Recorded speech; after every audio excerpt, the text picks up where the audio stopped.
Hello everybody, how are you? And welcome to the channel. I don't know if this is audible. Let me check.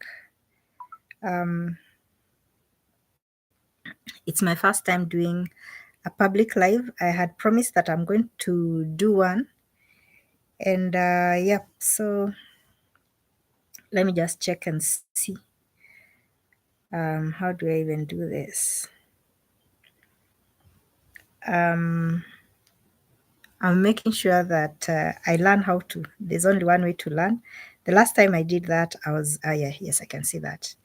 But the camera is not showing. So, okay. Let me see if that is going to show. Yes, yes, I can see now. It's showing live. See if that is going to show. Yes, yes, I can see now. Oops. So welcome to my channel. I can see there's not anybody here, but I'm going to stay on for an hour. It's now 8:36 p.m. And like I had said, I want to make this a habit so that I can come on here either 2 times a week or once a week to update you on what's happening, to hear your views on my channel productions, my videos, my editing, what I'm putting out, and to hear what you have to say. So for those of you who are new here, when you do come in, I'd like you to know that my name is Josephine. I come from Kenya. Okay. Oops. I've had to do some wiring so that I get extra lighting. And so, yeah, you can see there's this extra wire. Okay. So I'll keep on maneuvering this till I get the right angle for it. So bear with me a bit. Don't worry, I'll become a pro very soon. I'll be able to handle this. Setting up and having it in the correct format. That's a bit better. I want the light to be on my face so that you can see me better. So yes, my name is Josephine. I live in Kenya, in a place called Ruai in the outskirts of Nairobi. That's what I keep saying in my videos. It's a very sunny area. We are bordering Machakos, which is one of my home districts, and that's a semi-arid area. Nairobi is more as you get into the mountain, into the hills, into the higher altitude. So it's a bit cooler and much more lush and greener. Machakos is also very hilly, and Ukambani in general. But the place that borders, the part of Machakos that borders Nairobi is on a plain, on a vast plain. And that's, the winds come through. So it's very warm, it's very hot. And Ruai is just adjacent to that. So you can say it used to be part of Machakos, so it's very warm. And that's where I live. I relocated here in 2010? Yes, I relocated here in 2010 from Nairobi. I've always lived in the city, and I've come to love it. When I first came, it was not as developed as it is now, but now it's very developed. It's very nice, and I love it. I've been on YouTube for quite a while, but before I didn't even think of monetizing it. I just thought it's just something to go and throw in something, come back. This cable doesn't look very good. I put it behind there.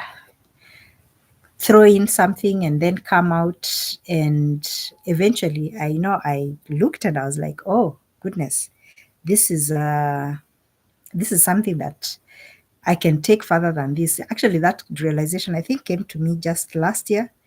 Yes, and I appreciate how far I've moved with it, and I appreciate the growth that I'm making. I wish it would be faster. I wish it would be more, but it isn't. And so I'm going to take it as it is. What else? I'm turning 60 next year by God's... Oh, look at me saying next year. This year, by God's grace, and I give thanks for it. I look much younger than my age, and sometimes it's a disadvantage, but yeah. As you grow older, you learn that what you look like affects other people more than it affects you. It doesn't affect you very much, whichever way it is. And so I appreciate that your inner self always matters more than what is out there, what people are making of you, what people are deciding of you, what people are thinking of you. I'm a Christian and a Catholic, practicing and by baptism. Uh, I've regressed from how often I go to church in the past year because of many circumstances. But I'm a very true believer of God and Jesus and prayer. Yep. So I stick by my faith through everything. I stand by my faith and I stand by prayer and I stand by my Lord Jesus Christ. Yes. I live alone. I'm a single mother. It wasn't always like that, but you know how life goes. Sometimes up, sometimes down, and sometimes it chooses you. I have uh, I have children and I have grandchildren, and those you learn about them as you watch my videos. It's not something that I want to sit here and then start discussing. That doesn't define me. It shapes who I am, but it doesn't really define me. So for those of you who will stay on the channel longer, you're going to learn about that. I like YouTube. I like YouTube. I like social media. Not only YouTube, I also like TikTok. Actually, TikTok is much more revolutionary than YouTube because it gives information. It gives quick, fast information. And you're able to absorb so much in a short period. You know, YouTube has longer videos, 30 minutes, 20 minutes, 1 hour longer. And people don't always have the capacity to sustain to sustain viewership for long. Sometimes they also don't have the finances to allow them to sustain viewing so long. So it might reach a lot of people, but it will reach them in a different way. It will be teaching, it will be entertaining.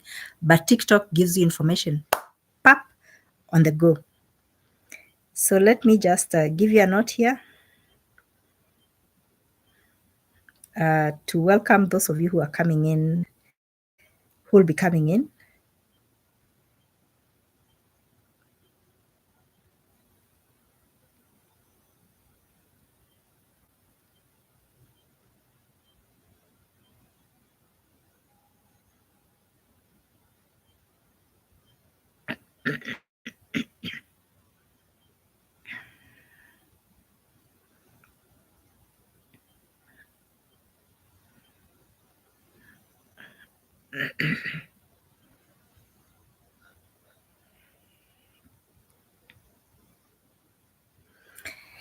Yeah, just it's just a caveat that when you come in, of course, you should observe the basic rules, and you're welcome to leave your comments. I'll appreciate that very much.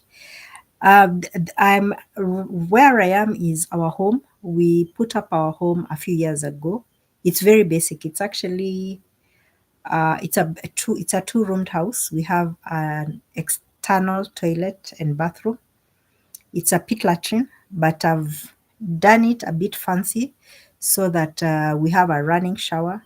And the way we built our outdoor toilet or outdoor toilet facility is that the main one has a bathroom and semi-separate section for the toilet, which I'm going to separate very soon. I've just been procrastinating, and it's also a question of finances. I haven't done that. And that is about 5 by 4, 5 by 4 feet wide, or about 6 by 4 feet wide. And then I have a smaller section that's about 2.5, no, that's about 3 by 6. And that one is, we built intentionally to be at an external toilet for rentals, if and when we do put up rentals later on, by God's grace. So, yeah, so we bathe outside and we use the facilities outside. And God willing, this year, sometime mid this year or later this year, we hope to increase the house in to make it a 3 bedroomed house or 2 bedroomed, as finances will allow. But for the time being, I'm very grateful to have a roof over my head. Our walls are still bare. We've plastered them, but we haven't painted them. Immediately funds allow, I'm going to be doing that. We did not finish our house right to the top above the lintel. I didn't finish right up to where the roof gets. Usually in houses that are, we have a slightly slanting roof towards what in the beginning we intended, what when we put up this house, it was supposed to sustain us for 2, 3, or 4 years until we can expand it. And so the mason that was here advised us on the roofing, which we agreed, but which we might have to change now later on as developments come, or we'll find out a way to work with it. So it's slanting to one side, and we made the roof very high because Roy tends to be very hot. And so in the last about 1 feet and 1.5 feet on the higher side and 1 foot on the lower side, we haven't plastered. And that was with the intention of putting up a ceiling later on. But since time has been so long since without getting finances to do that, and we haven't put the ceiling yet, I realized that lizards get into the house. Rats have at one point been coming, mice and rats have at one point been coming to the house, and they'd creep in the small space between the roofing and the last stone. The mice would creep right there. So I got somebody to come and block the whole of that space. It also made the house very, very much warmer. This is a phenomenon that is also common in houses that are built of mud or that are built with brick and even stone houses. Very many people will, because of finances, of course, in Kenya. Let me not talk about construction elsewhere, but in Kenya, they'll put up their houses, and then that small bit between the last stone on the last stone level and the roofing, there'll be a small space. In those spaces, anything can pass, and immediately you block those houses, the house becomes much, much warmer. Yeah, so that's one thing we did, and I appreciate that it has become warmer. So I'm also planning. I keep on saying we because I don't do everything alone. I do it together with my children. My children are adults, so we do it together. I just need to post something short. I didn't give enough advertisement that I'm going to be live. Yeah, so I'm going to do that. Okay. Hello, welcome to my live session on YouTube. I'm looking forward to interacting with you. Thank you. Yep. So yes, I need to upload that onto YouTube Shorts.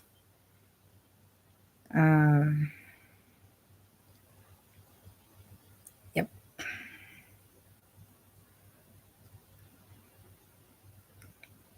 Okay.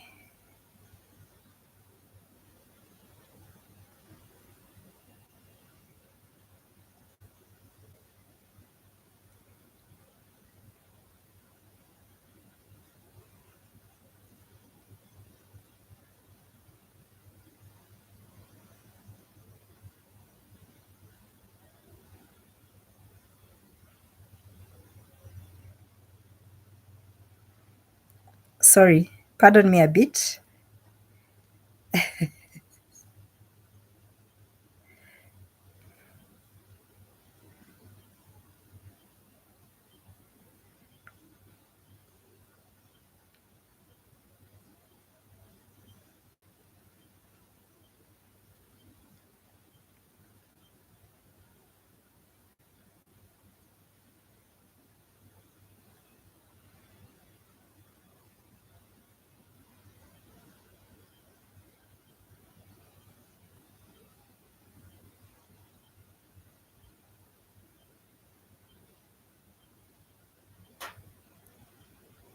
Yep, that's done. Well, thank God for internet because everything is made so short. It's made so simple. Can't believe how easy this works. Yeah, so I managed to seal off those spaces, and then it became that became the house became warmer. So now the next plans that we are hoping to do is to paint the house. We've put up curtain rods Oh yes, I think the most immediate thing I'm going to do is that I painted the gate. We have a small gate and then we have the main gate. I painted the gate in the week of Christmas. And so I'm going to also paint the main door. I love orange. I really love orange. So I'm going to have the door painted orange, my main entryway door. The main entryway door is going to change later on to become a back door. Yeah. What is the front of our house is what we made the back of the house so that we could just build something small within a smaller space to hold us immediately, because we built not post COVID, but during the COVID, slightly post COVID era. So the lockdown was not yet over. It wasn't totally over. So we put up something and we did everything very, very basically just to be able to get in. So I'm looking forward, because the next thing that we are going to be doing is to paint the door, our doorway, and paint the main gate coming into the house. And then, yeah, we'll see. I do everything slowly. I'm a community worker. I'm also a human rights activist, and I advocate for minorities, marginalized minorities, vulnerable persons also. And so I make money. I make little money on and off here and there, um, by getting commissioned to do certain works. But that's not something that's reliable, because I'm not commissioned full time by any one organization. I do run a community based organization, and that has not been very active recently, but that doesn't have funding also. So that's why I keep on saying that one of my prime aspirations this year is to get myself a sort of work or commitment, or something to do that is going to give me a regular income to be able to sustain myself.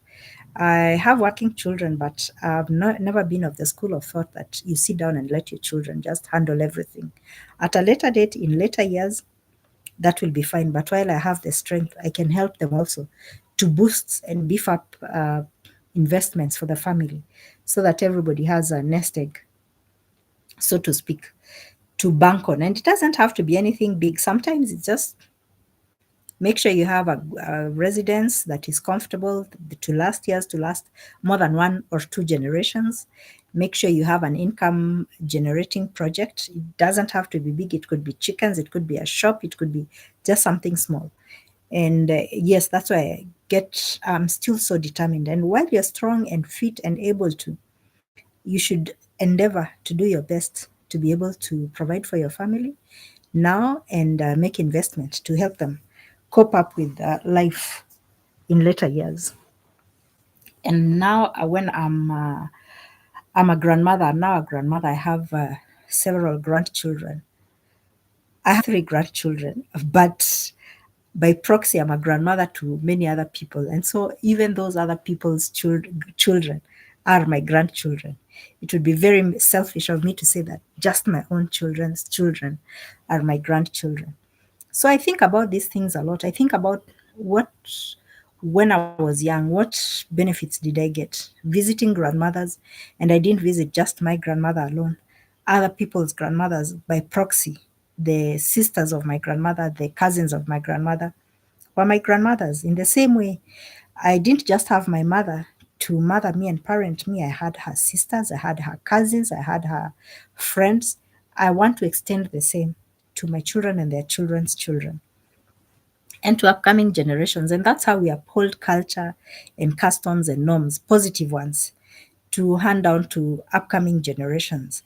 And so I want to also have a home where, children of my children and of their cousins and of their extended cousins and relatives, by extension, no matter how far they go, can come and they can say they're going to Grandma Josephine. And they don't have to be directly related to me. I'll pause here and tell you something. I'm just watching one of my previous videos that I've been looking for. It's called, what's this video? This is Spreading Love One Person at a Time. Uh, yep. let me just put this note here. We recently had our own young lady who won the Guinness record for hugging a tree the longest. And I told people that this is something I had spoken about. And when was this video done? Let me see the month. This was 2 months ago. Her action was last month, but this was 2 months ago. And I was passing by. There's a place that I always bypass when I'm going to my stage. It has very many trees, blue gum trees, and now they fascinate me so much. And I specifically noted in that video. Let me just put it down for you. What was the video called again? Spreading love one person at a time. Pardon me a minute.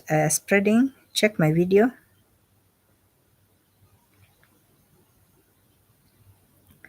Spreading love.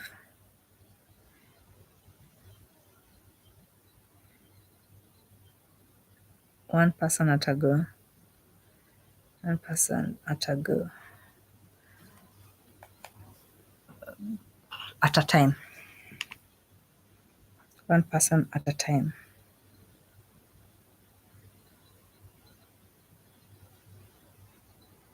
Yes, what happened? This was 2 months ago, and I remember that on that day I had gone to see a person who was going through a situation, a woman that I had recently met. This was after we had had the graduation for the graduation for my niece.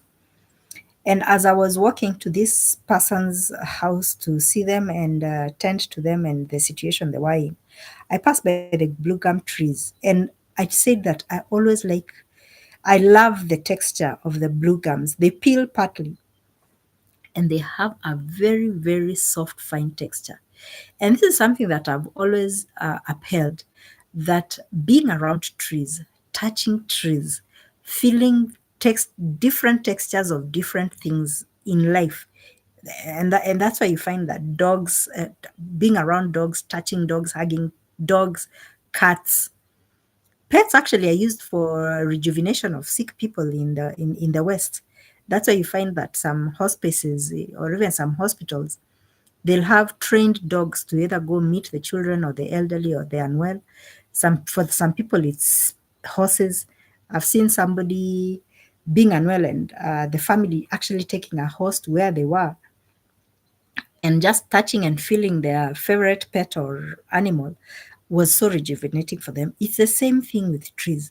We are one with nature when we let ourselves go. And when we are at our weakness, when we are sick, our senses are more, what can I say?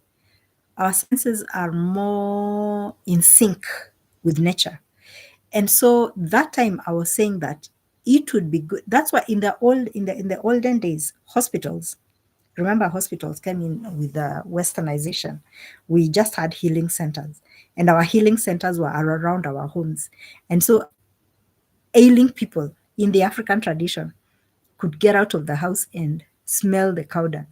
They could get out of the house and see their goats or touch their goats. And if they were the small kids, a kid is a baby goat. So don't think I'm talking about human kids.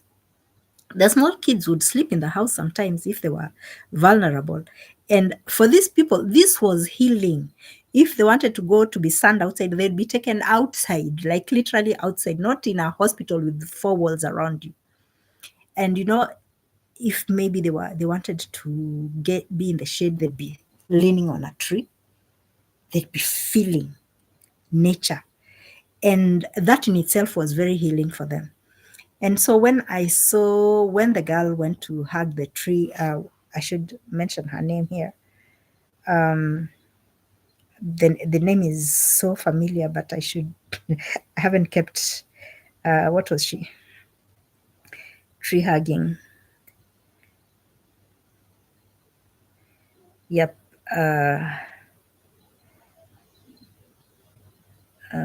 Trufena Modoni, yes. So when Trufena Modoni, I should give out a shout out to her. Let me just make sure I do that. So when Trufena Modoni when Trufena Muthoni now was doing the tree hugging and won the prize for that and got recognition because she had been refused a flight, I remember. It resonated with me so well. I hope this is as clear as I'm sending it. Okay. Yes. Okay. Yes, it is. When Trufena Muthoni went to hug the tree and then break the Guinness record, I was like, yeah, she has that point. And that's not a point that is new to us, shouldn't be new to us as Africans, shouldn't be new to anybody who knows what our Ubuntuism is all about. It's why we sit on the grass. It's why we kept our areas grassy and why we had trees around us and why we didn't deforest so largely and so carelessly before neocolonial development came. It's because we knew we lived in a symbiotic relationship with nature, and this was our healing. This was our growth. This was our medicine. I mean, a lot of herbalists now, not only herbalists, but even scientists now are going back and saying they're decrying the cutting down of trees because we are losing a lot of indigenous trees that were actually plants. And that's why you find now, like, where did I hear about the latest one? I think there's a herbal garden. Is it in Egypt? I know there's one. Where else? There are several centers, and some of them are run by very big research centers in the world. And the pure intention of some of these gardens is to highlight. Is it in Alexandria? I can't remember very well. But what they do is that they have lots and lots and lots of indigenous plants that are medicinal. And now in this age, neocolonial era, we are having to do that to have a center where you're collecting all these plants because they're no longer there in the forest. And they're seeking out communities and finding out what did you used to have medicine for this and this. And they get that and they bring in and they nurture the trees and they grow them. But why do we need to do that? Huh? Why can't we have our own conservancies where we are doing this? That's something that would be so good. And so the onus is on us. You yourself, even when you have ground, some piece of ground, some space, your home, wherever it is, make effort to plant something that is medicinal. I myself, what I've done is that in several parts of the compound, I've specifically, when I go to buy trees, I look for what is medicinal, what is chewable, what can be boiled at the back, what can you dip in water, what can you do this and this and this, so that subconsciously this is something, and we must always think of imparting this onto the next generation. I keep thinking this is something I've already taught my children. They're aware of which plants can do what, but even them, as they continue to visit because they don't live here, I'm expecting that they'll impart the same now to their children as their children are growing, and tell them, oh, this does this. When they bring in friends, when my own friends come, I'll tell them this is good for chicken. This is good for if you have a sore foot. If you've been cut and you're bleeding, this is good. If you have gout, this is good. If you are having ulcers, this is good. Make it a habit. Make it unquestionable that every time you go somewhere, to a different land, to a different place, you're going to ask the local citizens there, what among these plants is medicinal that I can also go and plant in my own place. Some of them, some of these plants are weed like. They're sort of like weeds, and so they can relatively just flourish anywhere. It's not all the plants that are so difficult to adapt to different climates and different soils. No, no, no, no. And right now we have so much of technology, so that even if it's a plant that thrives in a different soil, culture, and climate, the adaptations that you can make for it to be able to cope very well wherever you are. Yeah, that's it. What else? I'd urge you to watch my videos. I need to scratch myself. it's been a jinx for me why my channel doesn't have a lot of views. Again, I said it's something I haven't grasped about YouTube, but one of these days probably I'll get it and then it will be bingo and it will go well. But until then, I'd urge you to watch my videos. I've been growing in matters of editing. I can say it's greatly improved. When I have paid my subscription of CapCut, it's not all the time, but in instances when I've paid my subscription in CapCut, then you'll see the add-ons, you'll see the lighting, you'll see the decoration, you'll see the cartoons, you'll see the animations, you'll see the animated words. Then you'll know that I've paid my you'll see the music will the music is not about CapCut actually. The music is through YouTube Studio so that I get free of charge. But now a lot of the animations are courtesy of when you've subscribed onto CapCut. And right now I'm enjoying that. I give thanks to God that I was able to pay my subscription this time.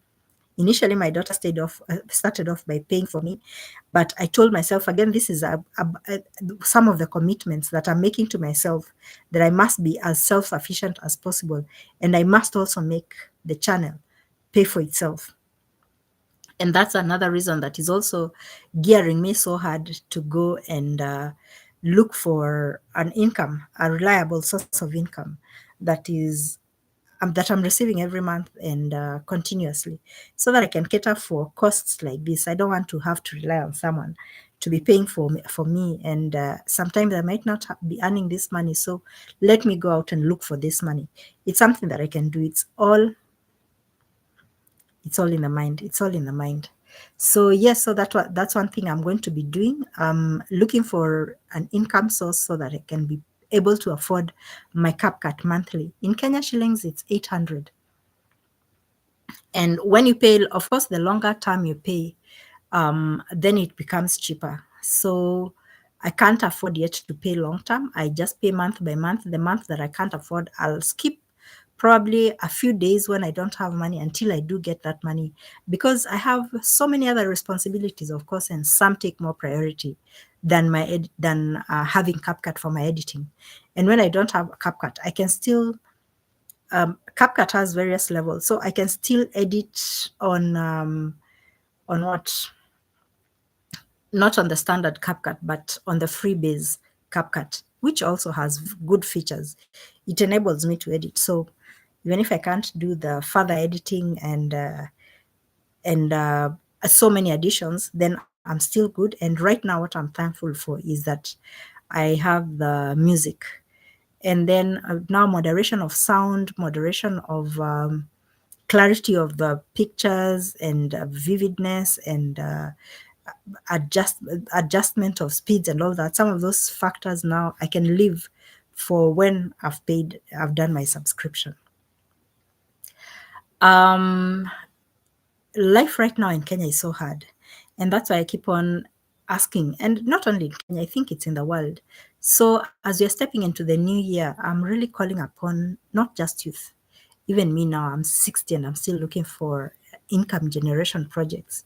Wherever it is you are, it would be so good if you'd get up and try and look for something to do, something, an economic venture, more than anything else. It's all very well to ask people to pray. It's all very well to ask people to be hardworking. It's all very well to ask people to behave well. But when we have issues with people not generating income, even if it's just a basic income generation as adults, it means that they also either come from a very wealthy family where everything is catered for, and for a majority of persons, we know that's not the case, or they are relying on other people if they don't have income, a regular, and especially a regular income. And the thing to remember here for those of you who do not have a regular income, like I do right now, is that there's a difference between having an income and having a regular income. When you have an irregular income, it might be assistance from persons. That's different because you're relying on other people to what I can call it almost to corrupt their intentions, their plans with their own finances to cater for you. And sometimes you're totally out of the budget. And even if you're not in the budget, it's very unfair of us to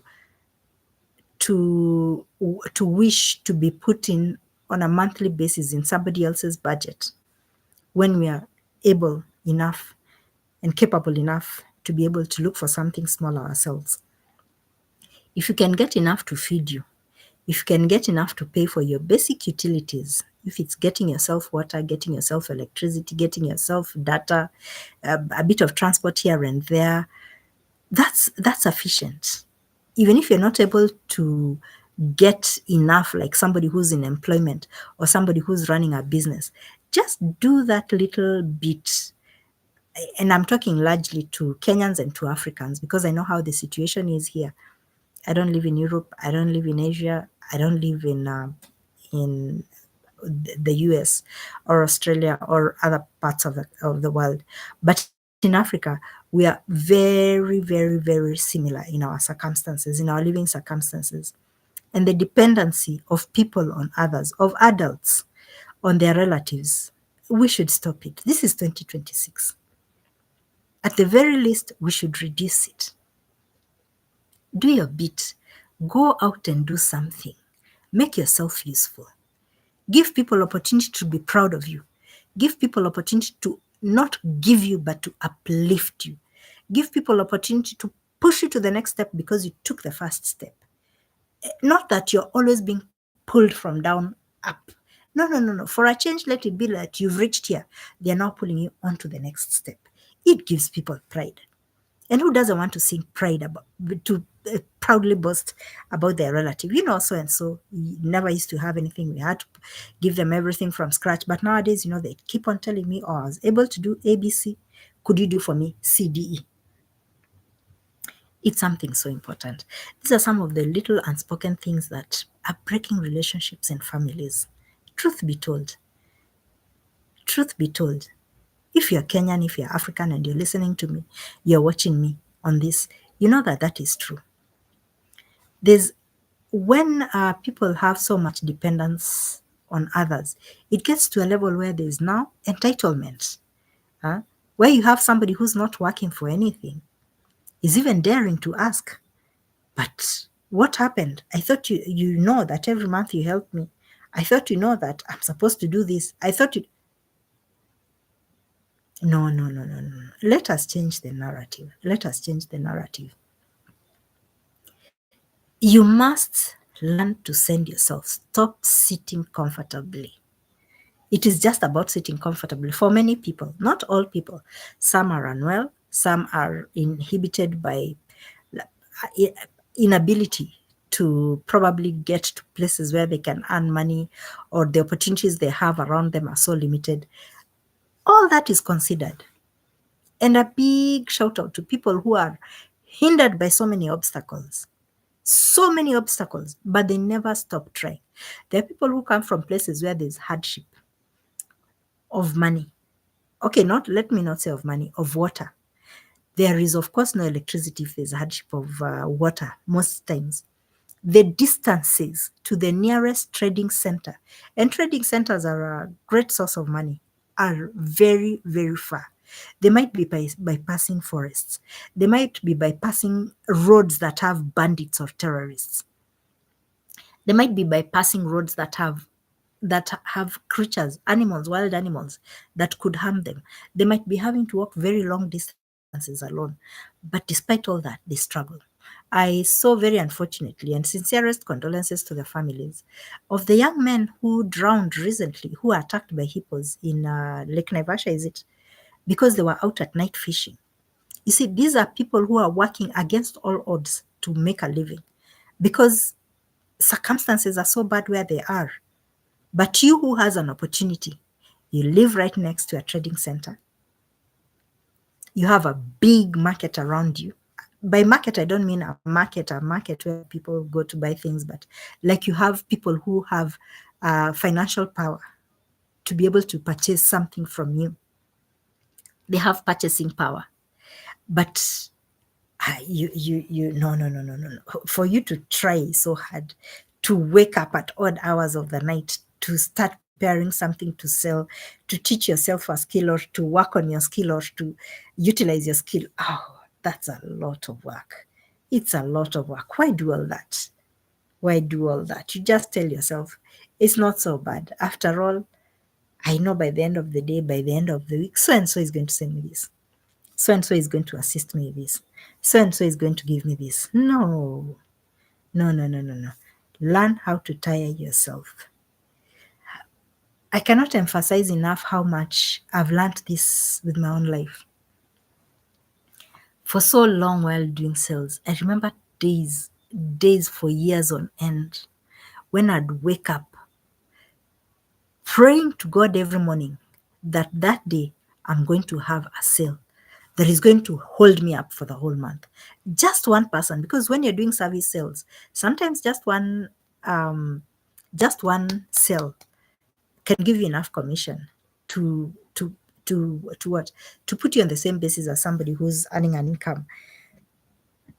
Service sales is that good. It is still the same. Working on commission is very, very beautiful. You're self-employed, but you determine you have to work smart, not hard. But you have to. In those days we had to do both because we didn't have the luxury of internet like now. We didn't have the luxury of mobile phones like now. And so sometimes I'd be strategizing so that I'd be calculating, if I can have 5 big sales, this will bring me an income of this. And I had to target specifically from that organization, specifically from that individual. And you're factoring so many things. I have to look good. I have to go at prime hours to see this person. Sometimes this person is only available evenings or very early morning, or it's very far. You have to wake up odd hours of the night. Those were days I've never driven. I still don't drive. So all my life I've depended on public transport. And there are days when I lived hours away from the city center. And so I have to be so calculating that I have to leave home at 5:30, get into the matatu, get into the office. Sometimes you don't have money even for breakfast. But I'd be telling myself, it doesn't matter. This person said, as the office opens at 7:30, I have to be there. And you know that that impressions matter. I'd probably sometimes have to work if it was industrial area or some far-flung areas. I remember I had clients in Athi River. I had clients in back streets, far back streets in industrial area. But you must enter this office very early at 7:30 or 7, usually 7:30 to 8. And you must be dressed to your nines. And you're not going to be sweaty and you're not going to be dusty. And so I had to strategize that I'm going to get into this office and I'll have wiped off my shoes. I'll have, you couldn't afford the kind of makeup we do now. The most you do is lipstick, some eye pencil, and we used to use blush, which was just lipstick. You'd do some blusher and then have your nice little hairstyle and your nice little shoes and all that. But the same is happening now, but only in very slightly different situations.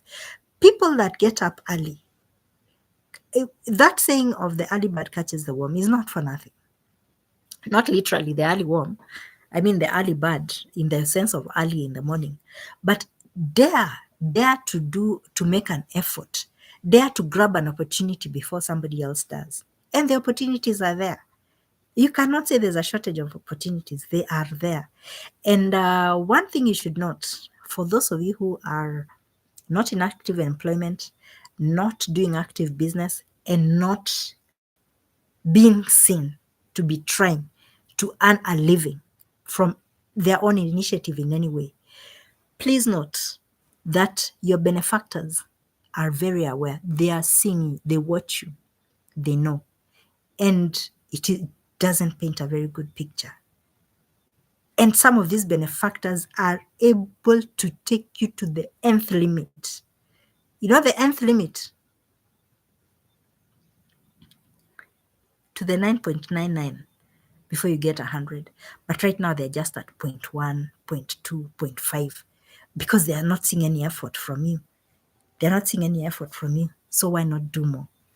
And I can't end this video without mentioning Nyabohanse. That would be so unfair of me. Yeah. Look at those children in Nyabohanse. I've been watching them. I've walked the journey with them for just a few months now. I didn't start watching them a long time ago. And again, shout out to Mara. Doesn't matter what shenanigans are going on in his life. Shout out to Mara for the good effort he made to enable his village mates, especially the children, to be able to uplift themselves from zero to heroes. Mara, congratulations. Thank you very much. But we all have mistakes, and whatever is going on in your life, I wish you well. May it be well with you. But thank you so much for what you did, because the world is watching and we see, and what you did is a good thing.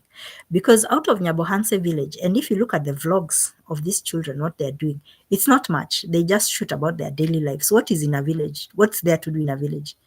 You go from your house, you walk the dusty, muddy, sometimes or during the rainy season, paths across the fields, across the farms to your neighbor's place, which is again another basic built house. You spend the day with them, or you help them to do something, make bricks or till or a landmark for a construction, or chat with them, or basic lifestyle. But they shoot videos about their lives every day without fail. And these children have come from so far. They tell of their tales now that they have been enabled. They can talk back of their past, their hurtful pasts, and how it was. And I've seen them slowly, gradually develop. And it's so it's so endearing to see that a lot of donors have taken favor. These children have caught the eye of a lot of donors. And again, this is also taught by Marwa to a very large extent. And that's why I'm saying, again, I'm not going to go into details about Marwa. I'm not here to what as a reactor. So I'm just saying congratulations, Mara. To that end, you did so well. Yeah, and this one thing about Mara is that he did teach these children transparency with the first home that he built that was 100% funded by donors, and this was Guku's house, the old lady's house, Brian grandmother's house.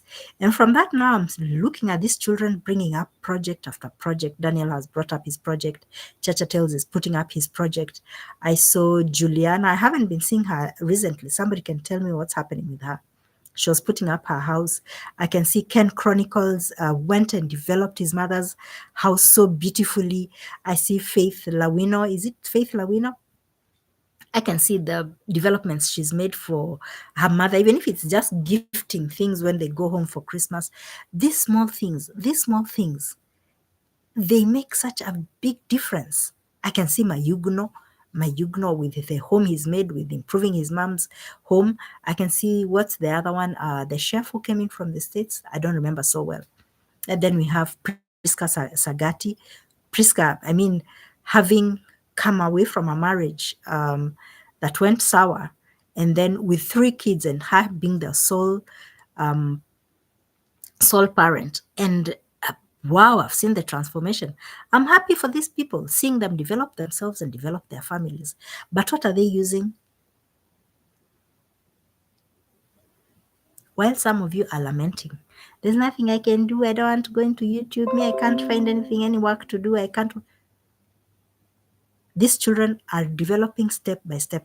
And what I'd like to urge the people of Nyabohanse is that go back to school, people. Go back to school. Get papers. Those who don't have papers. And those who have papers, educate yourself. I saw Humble Jackson and his brother Suleiman, and I can see the struggles they're having with shooting videos and with communication. Do not feel shy. And one time I think Chacha Tales joked, Max, you joked to them like kwani mnataka kujifunza kizungu, mtachukua zile vitabu za watoto zile za, I don't know what you call them. But what I'd urge is, yes, get those learner books for children. A for apple, B for boy, C for car. When you're an adult and you're at home and you have electricity and you have time, even if you don't have electricity and you have time and you have a basic education, you can educate yourself a little bit further because it will always help you. You're soon going to fall into money and you'll be signing documents. Na kama hamwelewi Kiingereza na hamjui kusoma na hamwezi mkaelewa vitu, you'll be suffering. Thank you very much, Chacha Tales, for giving Suleiman a book to read. Let people read more books. It doesn't matter how basic they are. Those who can read basic books, let them read basic books. But as you go on further, teach yourselves how to exchange books, how to get books and learn, and then assess the books. Hiki kitabu kilikuwa about what? Tell me in English what it is that you read. Kama kilikuwa kitabu cha Kiswahili. If it was an English book, ask the person, tell me now in your English, no matter how simple it is, what is it that the book was teaching you? So, thank you, people. It's been an hour. It's coming to a full hour, and I'll be closing off this. And I like to be proud of people because hard work pays. Hard work always pays. You can take hard work to the bank. I can see that nobody came in, but this is just the start. And today is what? Today is today is Tuesday. We're still lingering from the festive season, so I'm not even aware of what days it is. So if today is Tuesday, I think on Friday, I'm going to do another live chat. You're welcome to view it. It's also going to be here at this time. I started at 8:36, was it? At 8, yeah, around 8:26. Yes. So it's going to be at 8:30 again. Yes. So that I make sure people have already rested if they're from work. You've rested, you've taken care of your family issues. We can see it, you can write comments. I'm going to give an alert in advance so that you can be able to come in, join, and talk with me. So thank you very much. I appreciate. If you're going to watch this, please leave a comment, leave a like, and we'll see you soon. Make sure to be present next week. I look forward to seeing you. You can ask me questions about myself, about my life. I do not promise that I'm going to answer everything. And I don't think I'll answer directly. I think I might prefer the questions are in the comment section and I'm answering in the comment section because Kenyans, I know you Kenyans, especially, and even some of you in other parts of the world, you can ask questions that can leave somebody just like, how do I answer this? Where did this come from? What were you thinking? What made you question me about this? So no, I don't want that. What I'm going to do is that I'm going to give you opportunity to ask me questions, and I prefer the questions to be in the comment section, and I'm going to do my best to answer them. So a bit about myself. Where did I go to school? I went to school in Nairobi for my primary. I was born in Machakos. I should start with that. I was born in Machakos, and then I went to school in Nairobi. For those of you who know Langata West Primary, that's where I went to school. And from there, we lived in Gay. Then I moved. We lived in Kibera. I lived with my grandmother first, then I went to live with my mother. My mother had me when she was young. In Karanja Road, Kibera. Kibra, now we call it Kibra. I lived in Kibera all my life from Form 1 to Form 6, around Form 4, I think. And then I went to Kapkenda Girls. I went to Moi Nairobi Girls for my secondary, Form 1 to Form 4. And then I went to Kapkenda Girls, Form 5 and 6. Kapkenda Girls is in Eldoret, Uasin Gishu, in a place called Chepkorio. I haven't been to Chepkorio for so long. I should go there. Shout out to people of Chepkorio. Yeah, we were on the edge of the Elgeyo Marakwet, where the valley. Oh my goodness, spectacular views. When we used to do school marathons, and then we'd go to the edge of the Chepkorio Hill. Can I call it the Chepkorio Hill? And then we'd see the valley down below. Going to is this the asbestos? No, not the asbestos factory. What am I forgetting what it is? But from across the hill, we could see what is we could, is it Bomet? Yeah, we could see Bomet from across the valley, across the Kerio Valley. Yeah, because that was Kerio Marakwet district. Across the Kerio Valley, we could see the whole valley, Kerio Valley, and right at the end was the falls. Nowadays is when I'm seeing people highlighting the falls. I used to find that place so magical, so magical. And we schooled with great runners, international runners in our school. Ah, man, those girls could. I think their lungs had. I've come. I once had a dream that I was a runner, and my upper half of the body wasn't getting tired, but the rest of the body was getting tired. I think that's how it works with our marathon runners in Kenya. Their lung system is built differently, so that's why they don't tire like other people. They don't even wheeze like we do. And for them, running across the valley is, since time immemorial, it's something they've always done, running up the hills, down the hills, long distances, and not panting and huffing like we do. So it was a beautiful place. That's a place I remember. So I didn't go to university because of financial challenges, and I just told my mother by then. I told my parents, "Don't struggle looking." They wanted me to go to Botswana for university, and I told them, "No, no, no, no. I'm going to work and help with my siblings." And God is good because I did end up doing that, and God is a judge of whether I did help enough to with my siblings or not. But I remember I hit the road running, and I became a very energetic salesperson at a very young age. And I can say I was a very successful independent salesperson, commissioned salesperson. I did help. Yeah, it's good to praise yourself sometimes. I did do quite a lot. Had a very lucrative career when young. Went on, went to live in Uganda. I worked for many years in Kenya in sales again, service sales, throughout service sales. And then I went and I did a stint in Uganda for 12 years, and my children were largely brought up there. Only came to Kenya, I think, for their secondary, but we lived there 12 years. And Ugandans, thank you, Ugandans. Thank you. I appreciate. Uganda was loving to us, was welcoming to us, was kind to us. Uganda fostered us. Uganda loved us in every way possible. And it will always be our second home. The children keep visiting. I think after I left, because I came here when my mom passed away, I've not been back since. But that's somewhere that I know that soon and in times to come, I'll be visiting, and I wouldn't be surprised if any one of my children do start a business or get a home there. But we are very fond of Uganda. That became our second home. I traveled a bit in Uganda. I went to Entebbe. I was in Kampala a lot. One time I went to Bushenyi. The people of Bushenyi, hello! You almost became my Mukos. Go find out what Muko means.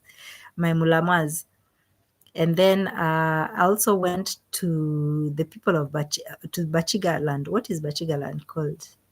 I'm forgetting, but right, Kisoro. Almost to Kisoro. Yeah, actually went to Kisoro, and that was lovely. Lovely, lovely. Uganda is a beautiful country.